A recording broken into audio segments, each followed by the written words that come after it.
Hello, everyone. This is Gabriel speaking from Dubai, and joining me today on the other end of the line is Lenny Ramos. He is joining me from Montreal, Quebec, and we're going to speak about a piece that he recently wrote for Quillette. Hi, Lenny. Welcome. Hi, thanks for having me. So the title of this, first of all, I was very impressed with this piece, and I said I definitely have to talk with this guy because I've been dying for someone to write an essay like this, and I suppose you're one of the few people that actually have the guts to go for it. The title is Exploring Other Ways of Knowing, the New Religious Threat to Science Education. What's that about? Tell us what your argument is. Well, so I'm studying in the humanities. I'm in media studies. And for a long time, I've noticed in the literature a lot of obscurantist trends. It's really all over the literature. This idea that science, that rational forms of thinking are somehow oppressive is something that I was very familiar with. So when I saw that there was this. As I described in the piece, there was a seminar that was offered to graduate students that was proposing to use a lot of these theories to foster greater inclusivity, diversity, and inclusion is the terminology that's being used here. I was very curious to see how in the sciences, in the STEM fields, these ideas were going to be used, these theories were going to be used. And I was a little bit surprised, I suppose, to see professors who are themselves scientists and who teach science basically utilizing the exact same discourse that I was hearing in the critical humanities. So that's why it took me a while to write the piece, because this was a year ago. And I had been thinking about it for a long time, and I actually wrote more of an academic essay about this. And I think it's something that's a little bit difficult to explain to a broader audience, people who aren't necessarily familiar with a lot of the. No, but I mean that was part of the idea of writing the piece for Quillette, is that I was hoping to alert perhaps some people who, because again, there's, if you read the theory, let's say in the humanities, that are, I would say, I mean, this is not new, this has been going on for decades, mounting a sort of an attack on scientific ways of knowing.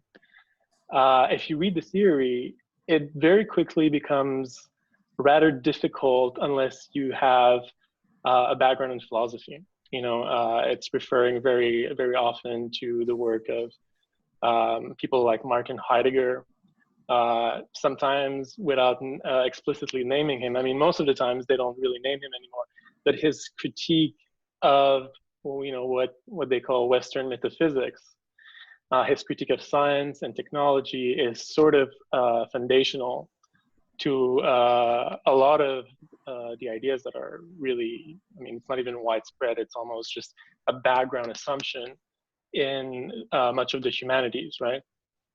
So it can be a little bit difficult, because when I speak to my friends who aren't in the humanities, they find it really hard to believe that such a anti-scientific culture exists in the humanities. They think, maybe it's a fringe thing, that it's espoused by certain radicals, but it's not. And it's taken a while, but now it's creeping into the sciences as well. So what are they saying? I mean, these professors that you encountered and that you were surprised by what they were saying. Well, what other, if you could outline 3 or 4 main ideas?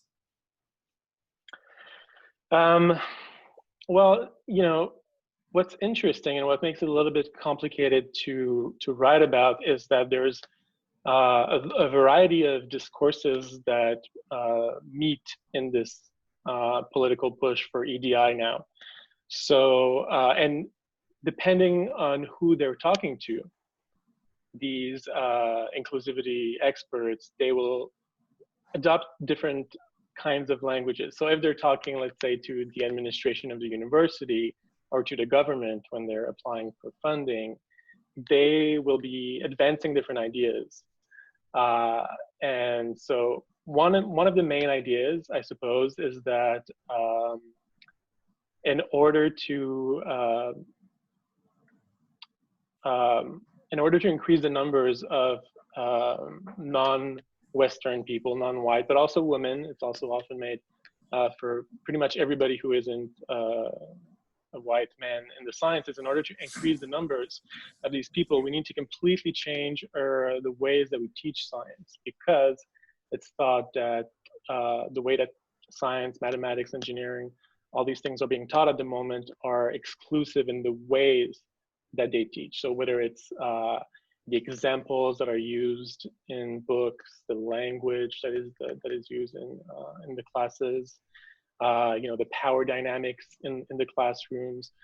I mean, even just the idea that this is something that I was a bit surprised at first, but the idea that there should be, an authority relationship, let's say, between a teacher and the students, that a teacher is a person of knowledge who is speaking to a classroom, already is something which makes certain people uncomfortable into joining the science departments. That there's something there that is preventing people of color and women from entering into the sciences. And I think there is some validity to a lot of these ideas. Sometimes what's being proposed to sort of rectify the problems are a little bit complicated to implement, because you need some form of standard way of teaching science, I suppose. And this is a little bit something that they're pushing against. But at the same time, so this is one discourse, is that we need to diversify the ways that we teach to make it more welcoming to different groups, which something I can get on board with. But then there, partly because this push has been going on for a while. I mean, people have been trying really hard to bring people from historically marginalized communities in the sciences. This has been going on for many decades, but somehow these efforts have failed a little bit. The results have not been satisfying. And so one of the ideas, I suppose, that is coming from the humanities has then become more popular with time, is that there's something inherently racist about scientific thinking, about rationality, that a lot of these disciplines are in themselves the reason why diversity hasn't materialized, right? So there's been a turn, a shift, a slow turn to blame the disciplines themselves for the lack of diversity. Wow, I mean, it's hard for me to imagine how the law of gravity can be racist, or quantum mechanics, or thermodynamics. I mean, yeah. What's their line of reasoning? Now, I'll tell you a little story. I'm originally from Venezuela, right? And there's an Indian tribe there in the area where I come from. They're called the Bari. And the Bari have this strange belief that if a woman is with two men, the sperm of both men can contribute to procreation, right? And of course, we know that biologically that's not true. Now, in biology, I had some, at the time I wasn't a teacher, I was a student, but I remember I had some of my classmates who were Bari, and whenever the biology teacher would explain the basic facts of, of conception, he would say, no, but that's not the way we learn it. I mean, and in our tribe, they tell us that the two sperms can contribute and so on, right? Now, according to these professors, what was my teacher supposed to tell that Bari person? Was he supposed to say, well, your theory is as good as mine, and I don't want to, you know, we're both on an equal level of knowledge, and I acknowledge that you have been colonized by the evil white man and so on. So, you know, this time I will back up. What are we supposed to do in a case like this? Not according to you, but according to these professors that you encountered. So what would they say to this? Yes. I mean, this is where it becomes, to me, and you know, I have been trying to understand how they're going to resolve these conflicts. And to be honest, I don't think that the people who have been pushing this in the sciences, I don't think that they've, at least at the administrative level, I don't think they've thought about this.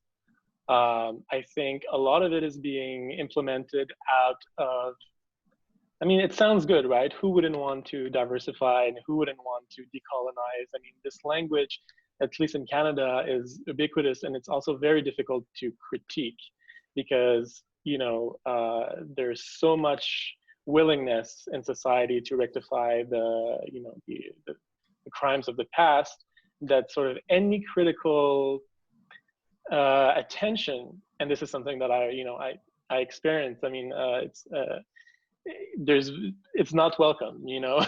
So if you have questions like your question right now, it's almost frowned upon to even ask that question, because it's saying, it's sort of the implication is like, what, you don't want to decolonize science? But there are a lot of, as you point out, there's a lot of problems. And, you know, when I've gone to a number of events and organized by the university around these ideas. And there's, I mean, you know, I recently went to an event. There was perhaps, I don't know, 200 people there at my university about decolonizing the university. And really what it was a huge room where everybody was sitting in a circle. And in the middle of the circle, there were a number of chairs. And it was a sharing circle where people would come and they would testify, and they would talk about their experience and as settlers, because people refer to themselves as settlers in academia now, if you're of European descent. And really, it was more of a kind of a spiritual gathering. It was, you know, I mean, there were some religious people were burning sage, and there was a lot of sort of pageantry going on. But if this event and events like these are meant to sort of ask questions about how this project is actually going to function in a university where, I mean, the sciences are not, you know, infinitely flexible in terms of how they make sense of the world, right? No one seemed interested in asking these questions. And I was, you know, I tried. And as soon as you have this question, people launch into these sort of dreamy, you know, speech that I know by heart now, because it's also in the literature about, you know, how we need to completely rethink the forms of rationality that we have, because these are toxic. You know, there's no one is really grappling with the question that you're asking. No one, as far as I can tell. Wow, I mean, it's a scary thought, because I mean, if they don't have a plan for the implications of their own ideas, we're in bad shape. I want to get back to something that you said, that who wouldn't want to diversify, right? Who wouldn't want to decolonize? Well, count me out if it amounts to this. I mean, yes, diversity is great. Okay, I can support gay marriage. I would like to see a campus where, if in Canada the indigenous population is 5%, then yes, a campus with 5% indigenous people. All of that is great. But I think we're confusing that diversity, which is fine with me, with diversity when it comes to ways to approaching truth. I don't want diversity there. I want truth. Exactly. Nothing but the truth. I don't want magical. Exactly. I want magical thinking to disappear. And if you want to call that genocide, then I suppose I will have to bite the bullet. But of course, I don't want it to disappear by killing the people who believe this. I want it to disappear by eradicating these ideas, which which is what sometimes gets lost in these discussions. I mean, I don't think we should kid ourselves into saying that, oh, all diversity is good. No, if there is diversity in thinking, so that science needs to coexist with magical thinking, don't count me in. I don't know what your take is on that, but I mean, I want to make my position. Well, yeah, no, I think you're exactly right. And so at the end of the seminar that I described in the Quillette piece, I had to present a paper. So I actually wrote a sort of a lengthy academic paper about why I thought this particular inclusivity framework was actually terrible. And the thing that I ask in the paper is diversity of what? What are you including in this diversity? If it's diversity of people of different backgrounds and of different identities, then yes, let's do this. Let's try to diversify science, because I do think there's a case to be made for the fact that, yeah, sure, if you only have people of a certain ethnicity or a certain gender, there's going to be things that you're not going to pay attention. That's normal. I think it's part of but diversity of these ways of knowing, diversity of that is a completely different ask, right? And this is where these discourses get confused very quickly, and I think it's on purpose.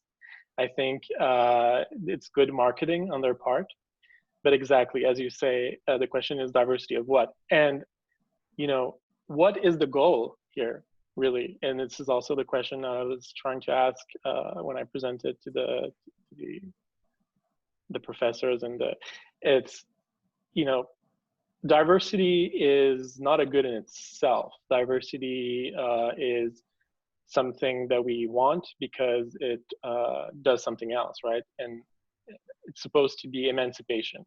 What we're really after here is supposed to be the emancipation of marginalized people, right? This is really where we're after.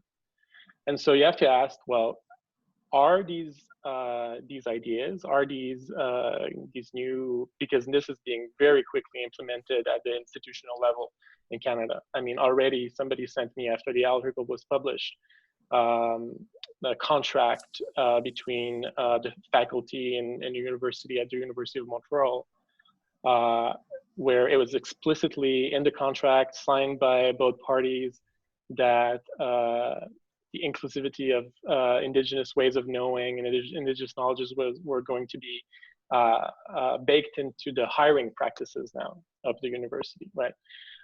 So this is quickly becoming institutionalized, and so you have to ask, well, are these new rules and guidelines, are they actually achieving the goals of emancipation?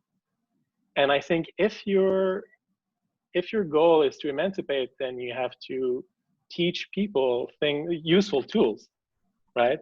That is going to advance their career, that is going to allow them to join the ranks of the sciences. But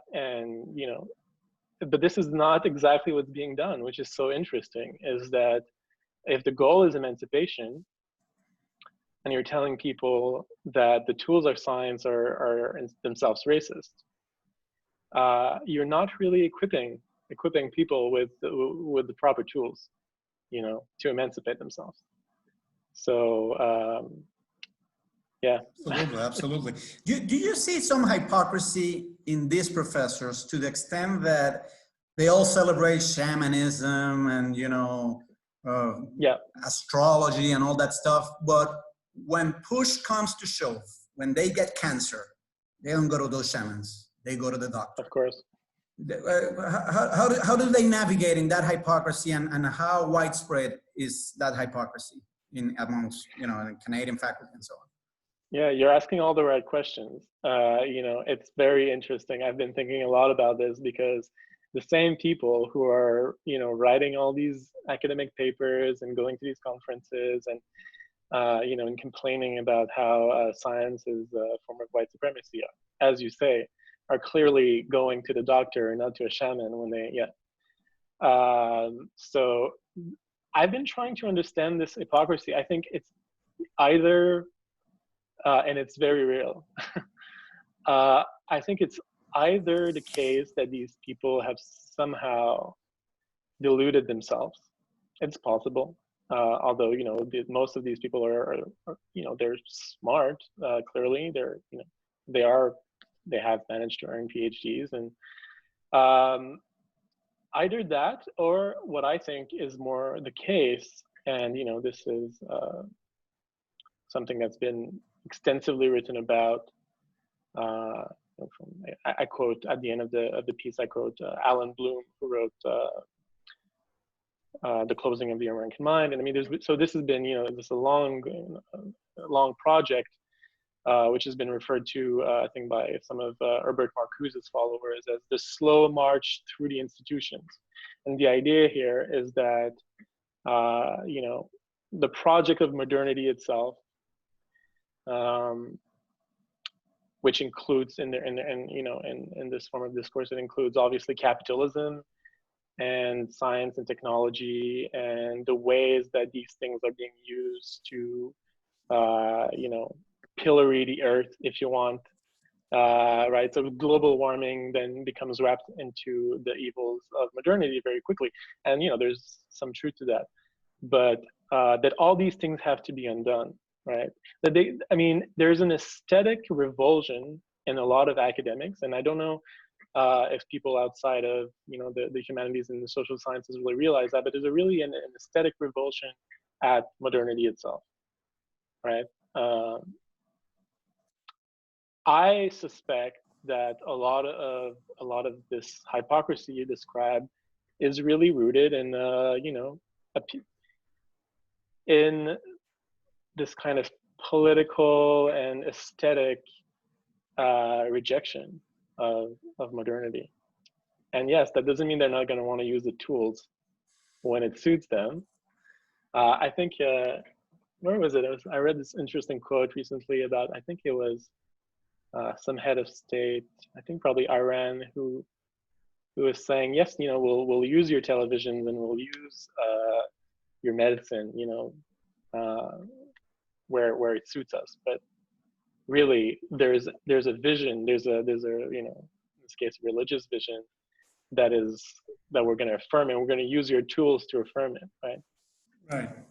Well, I'll tell you one thing. I mean, I can sympathize with those people on the left who are saying, as you are saying right now, that capitalism is not perfect, that we need something better, that the earth is suffering and so on, and that there is huge inequalities. Fine. I mean, they do have a point. They have a point to make.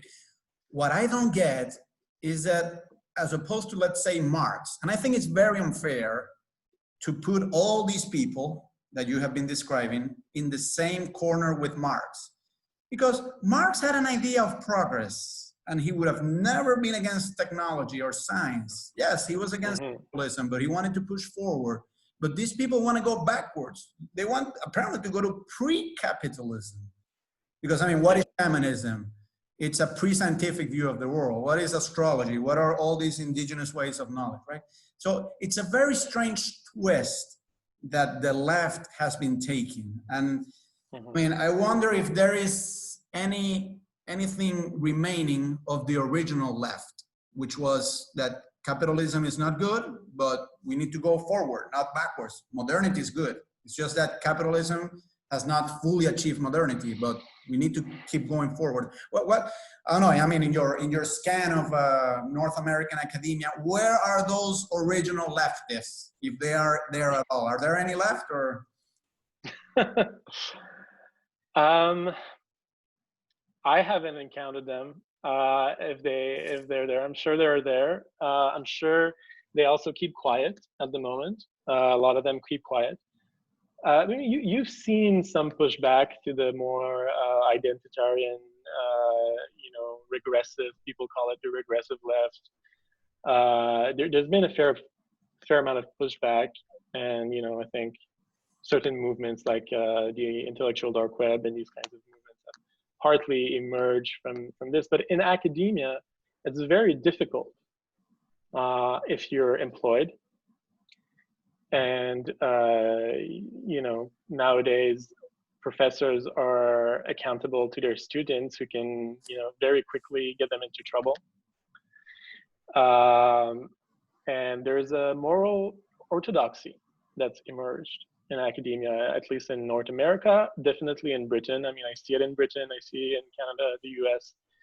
It's starting in France from what I can see. I don't know in the rest of the world, I'm not sure, but Marxism has definitely sort of been, it's there, it's in the background, right? So a lot of these ideas are still informing the critiques, but the real evils, if you want, is not those of class warfare, is really those of the West as you know, a cultural tradition. So this includes science, and it's really all about identity, as far as I can tell. Absolutely. I think that contributes to a second type of hypocrisy that I wanted to bring forth here to discuss with you, to hear your thoughts on this.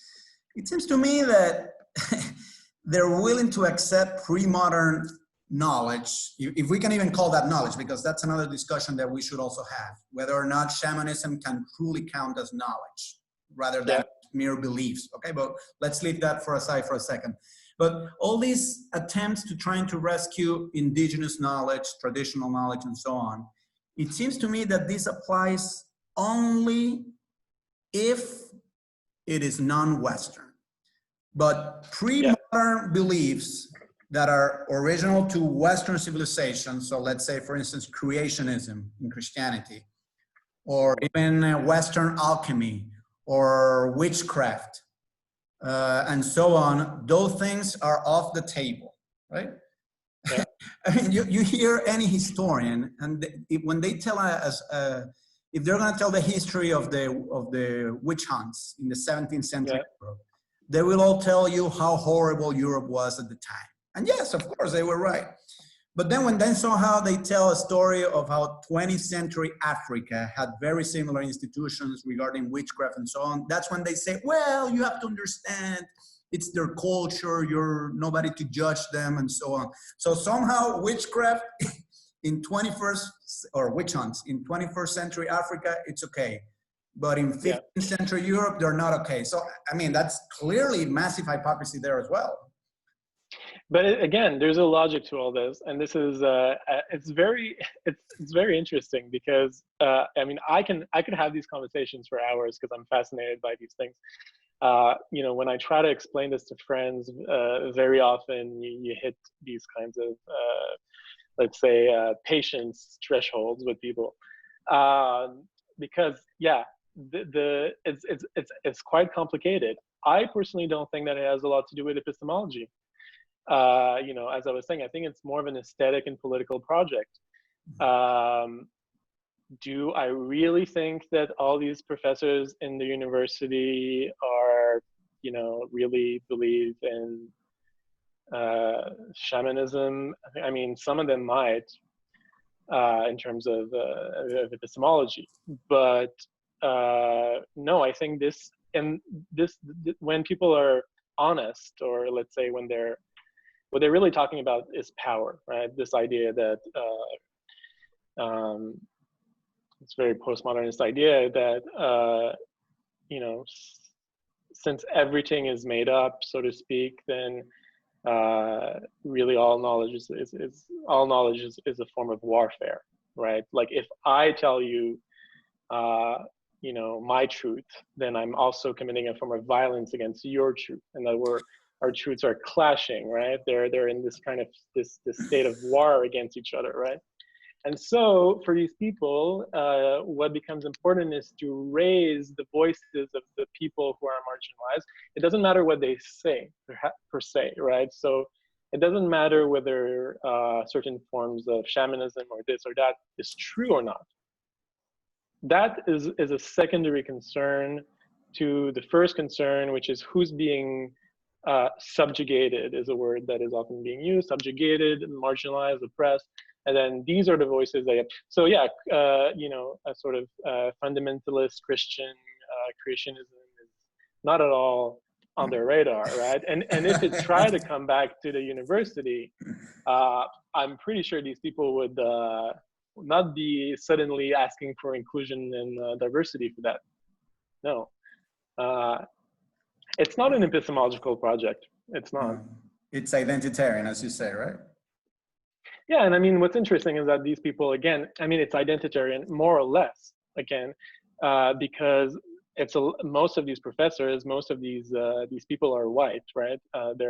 They are of European descent themselves, and so I think they're using the struggles of in Canada of indigenous people to advance this bigger project that they've been advancing for decades, which emerges from the different kind of critiques of modernity. There's so many of them, but they have a logic, and the logic is always to reject modernity as a project, Right.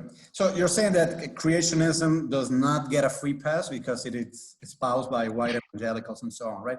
But I'm interested to see what lies ahead regarding this issue, because as far as I know, I would say that creationism, fortunately, is retreating in the West and Europe, but it's actually growing in places like Africa. I mean, you can see evangelicals that Africa is fertile ground for them.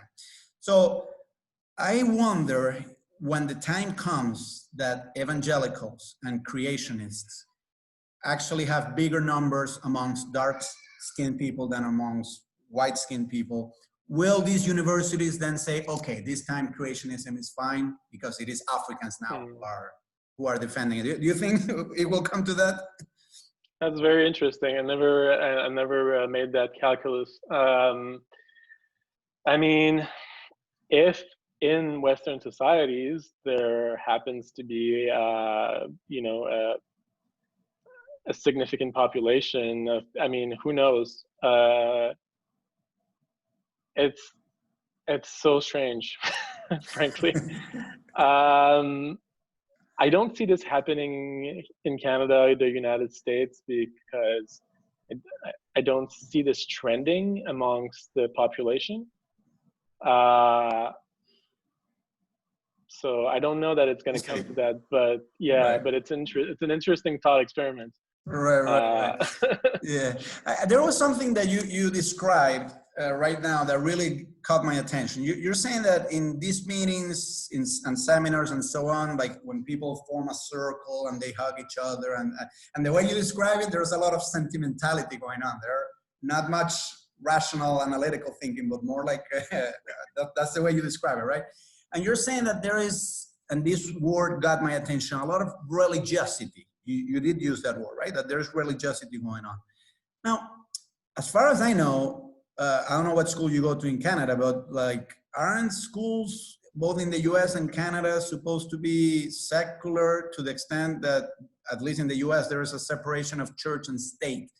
So how come religion gets a free pass? Because I'm sure that if it were a bunch of Catholics or evangelicals getting together and let's say, oh, let's pray the rosary or let's do an exorcism or whatever, say, oh, no, you're violating the separation of church and state, which of course you would, right, if you were proposing that. But with these indigenous spiritualities and so on, how do universities uphold the separation of church and state when what you're describing seems to be clearly a violation of that? They're not. As simple as that. There is, again, for all sorts of reasons, most of them political reasons, because of course, if all of a sudden you had Christian professors who, were asking for prayer and all this stuff, it would never fly, And in Quebec, there's actually, where I live, there's actually a very secular, similar to France, I say, I think in the culture, there's been there was a revolution where the church was really, pushed out of institutions. But again, the logics here don't apply if the culture that is being accommodated is a marginalized culture. And there has been more and more religiosity sort of embedded. I mean, I don't know if this is something you know of, but there is now land acknowledgements pretty much across the board in Canada, like, you know, almost at the beginning of every meeting, every seminar, there will be someone reading a land acknowledgement, acknowledging that, you know, we are on indigenous land that was stolen. And, you know, there's a good case to be made to sort of, you know, talk about these things and to remind that there's a complicated history there. But it starts taking, very quickly, it starts taking the appearance more of a ritual, of a religious ritual, where certain things have to be said. The right words need to be spoken, otherwise there's a crime, there's a sin committed there, right? More and more I see kind of rituals take hold, really, in the university. And as you were saying, when you were, you know, you're rightly comparing what I was describing, you know, to sort of religious practice or a lot of emotions that you were saying. Yes, I mean, more and more what I see, at least, is the moralizing, right? And morality is sort of next to religion in certain terms, especially if it's not really articulated very well, right? It's not like people have spent a lot of time explaining their theory of justice to anyone there. It's very based on emotions. And this moralizing of the academic life is happening extremely quickly, and it's a little bit scary. Everything becomes, I mean, the first, let's say, criteria for knowledge claims now seems to be moral more than epistemic. Right, because I mean, and this takes us back to the discussion that I wanted to have on how to define the word knowledge. Now, if you go back to Plato, who I think is the one who really first defined what knowledge was. In one of those many dialogues that Socrates has with other people, they ask him what knowledge is. And basically the definition he came up with was justified true belief. If it's not true, it's not knowledge. And if it's not justified, it's not knowledge either, because it could be that you could believe something that happens to be true, but the way you get there to that particular claim is not justified because maybe, you know, you did it through some other way that's not warranted, right? Now, many of these claims that have been made by indigenous groups that they want to pass as knowledge, they're either not true or not justified. I mean, for instance, take the example that I was talking to you about of my classmate saying that the sperm of two men can actually impregnate a woman. That's not true. It is not true. We know it's not true. Therefore, I don't think that under the standards of epistemology, we can call that knowledge.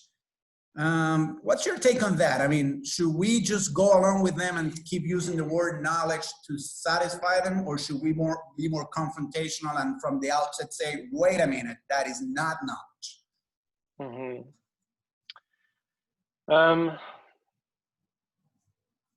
I mean, I can tell you what I think. I don't know if it's, I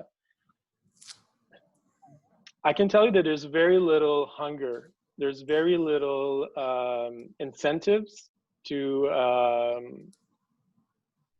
be upfront and frank and honest about this at the moment in universities, and not just in universities. I mean, there's a reason why this piece was written for Quillette, partly, is that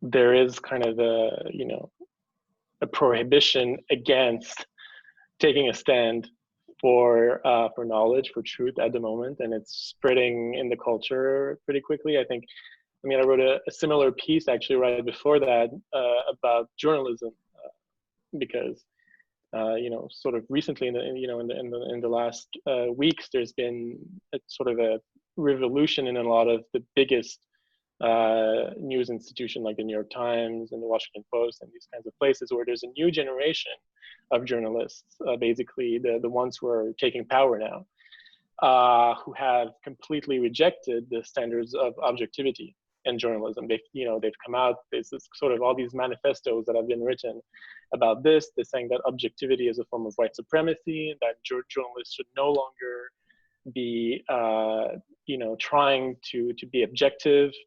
So this is a cultural logic that is spreading very quickly, and you know, I'm not sure what's going to happen. I think we might need new institutions. My hope is that once this really starts getting into the sciences, once scientists begin to realize what this actually means for their profession, that maybe there's going to be an uprising. And because, you know, now for, you know, since the 60s, this thing has been going on, and they've managed, the sort of postmodernists have managed to slowly eat and deconstruct most of what you and I would perhaps call knowledge. Although, of course, you know, in the humanities, it's much less. It's different. It's more, a little bit more relative. But they've managed to deconstruct, and you know, now finally they've gotten to the sciences. I mean, their project is at the doors of the sciences, the natural sciences, and we'll see. I mean, from what I'm seeing, I don't see a whole lot of pushback so far. I quote, you know, in the piece, some statements that were made by Nature and Science. And my hope there is that these editors who are writing these notices don't fully understand yet what's coming their way. Maybe they do, but I think they don't fully understand what's happening. So you're basically telling them beware. Yeah. Oh yeah. Yeah. Beware, you know, because once it's politicized, this is the thing, is that they think, I think the people running these magazines, these institutions in the sciences, they think that they are standing up for science at the moment. They think that they're standing up for better science, right, by demanding greater inclusivity. But within this discourse, this political discourse, there's a Trojan horse, you know, which I don't think they've, or let's say that discourse is a Trojan horse in itself, and I don't think they've quite realized this. I think my prediction will be that if this trend continues, we're likely to have a new Sokal affair. I don't know if you're familiar with the Sokal affair. You know, Sokal was this guy who wrote a completely mumbo jumbo article because he was defending ideas like you and I are defending right now. And nobody would listen to him and say, oh, yeah, you know, all knowledge is equal, the truth is relative, and so on. And say, okay, then if it comes to that, I will have to write something completely nonsense, like way out of, you know, proportion, to see if you get it published. And, you know, behold, they got it published. And then he showed it to the rest of the world and said, look at the crap they're publishing.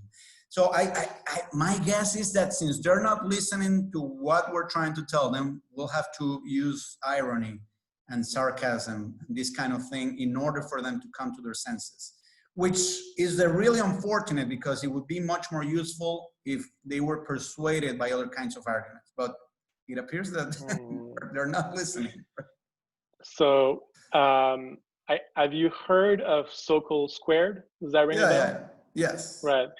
So, which is, you know, James Lindsay, Ellen Pluckrose, and Peter Boghossian, they basically recreated the hoax, sort of, that you're talking about, with a bunch of papers that were making completely absurd claims.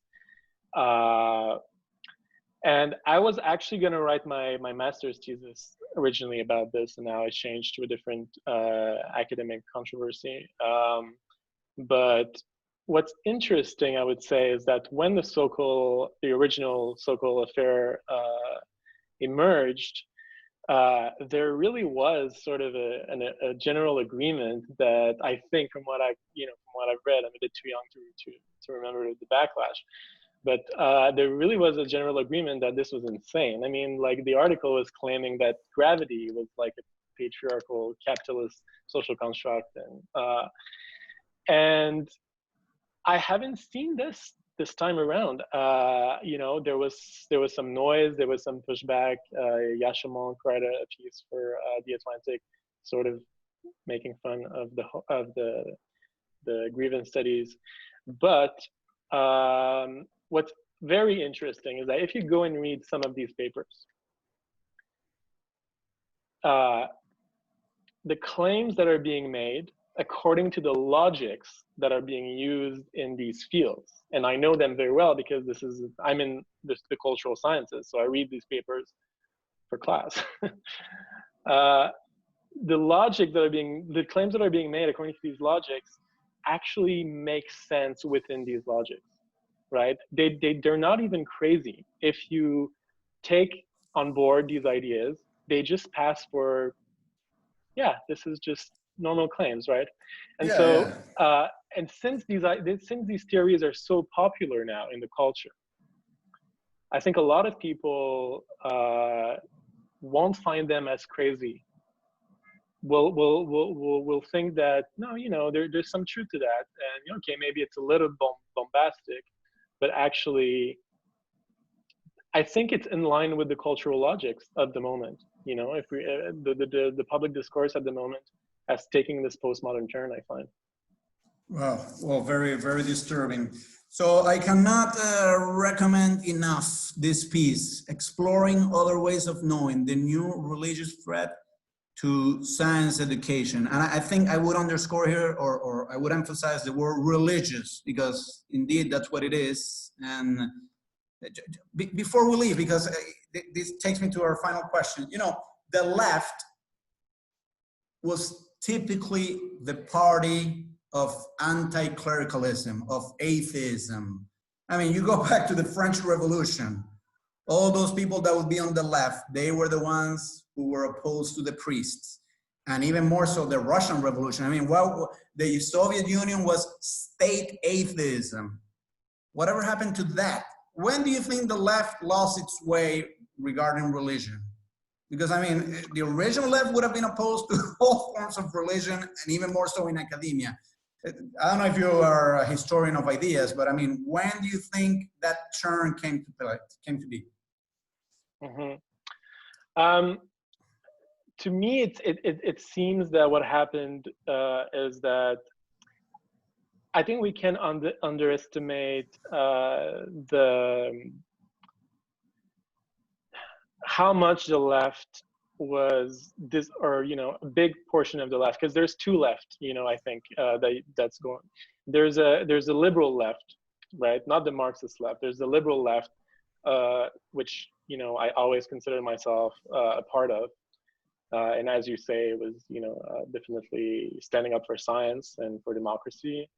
But then the Marxist left, which was very dominant in the universities, definitely like in France, they were, I think, very disappointed by the lack, by the failure of their project in the West, right? And so you had a shift, which basically they started looking for a new revolutionary subject, because the working class, the white working class, or the working class, had failed to sort of overturn the liberal order. And so you have this phenomenon called as the new left, which is basically a turn towards questions of identity, and then sort of focusing on Yeah, but I'm sorry to interrupt you here. Even the new left, yeah, which you mentioned, Marcuse, for instance, as far as I know, even the new left was not sympathetic to any form of religion, and they would have called these things superstition. So I think it would be a little unfair to say, oh, well, this is the Marxists doing this. No, because Marx was very much opposed to religion, right? And I would say, I'm not saying it's the Marxists. Yeah, no, I'm not saying it's the Marxists. I'm saying that what happened is that there was a slow drift, and what happened is that a lot of ideas that were written first and foremost in France and Germany were then exported to the US, right? So there's a phenomenon called French theory in the States, which is, it's not something that French people don't refer to as French theory, but in the States. So this is, the French postmodernists, Derrida, Deleuze, Foucault, these people, and definitely very influenced by Heidegger and by Nietzsche. What happened is that these postmodernist ideas basically slowly became merged with a lot of the Marxist ideas in the American academy. the American Academy has really been the breeding ground for everything that we're now seeing happening in the sort of rejection of liberal democracy, rejection of science, that now seems to have taken over the left. All of these theories sort of became fused with critiques of capitalism. But I think that the main question was, how are we going to, for them, is how are we going to find the revolutionary subject? If it's not going to be the working class, I mean, John Didion wrote a very interesting essay called "The Women's Movement," I think in the 70s, where she talks about how at the heart of the feminist movement there was actually a Marxist idea, because the question for a lot of the theorists who were writing this feminist theory was, how can we create a revolutionary class? You have 50% of the population that's sitting there that could be a potential revolutionary class. So the thing with the science, I think, is that what you saw on the left was a turn against universalism, right? That because Marxism is universalist as a theory. Workers of the world, unite. Exactly. But then what happened is that with the postmodern influence, universalism became the enemy. Universalism became the reason for the oppression of minorities. It became the mask, basically. As long as you have this universal discourse, you're sort of, preventing the real work that needs to be done, right? And to turn against universalism happens not only politically, it also happens in terms of science, objectivity, Of course. Yeah, because it's complicated, science, but it's... I mean, in their view, science doesn't apply to the whole world, but it's only the white man's invention and so on, right? Exactly. I see this trend against universalism. For instance, the other day, the founder of Black Lives Matter was interviewed, and she was saying, "Oh, we're trained Marxists," and a lot of that, that raised a lot of alarm. They say, "Oh, there she is. She's confessing to be a Marxist." And I was thinking, I don't think she is, because I mean, what would have Marx said? Workers of the world unite. That is much closer to all lives matter than to only than to focus on particularly Black Lives Matter. I mean, for Marx, this kind of division would have actually been a tool of capitalists to divide and rule. So I definitely see that trend there against universalism. Lenny, it's been a pleasure talking to you, and I wish you the best. Let me read the title of your Willette piece again, so that our listeners and viewers can go and explore it. I will put the link there so that they can go. Exploring Other Ways of Knowing, the New Religious Threat to Education. All the best, my friend, and thank you so much. And I was really impressed by this piece. And if another one is coming in your pipeline, then you have a reader over here. Thanks a lot. Thanks really for taking the time. Yes, indeed. Goodbye. Have a good afternoon.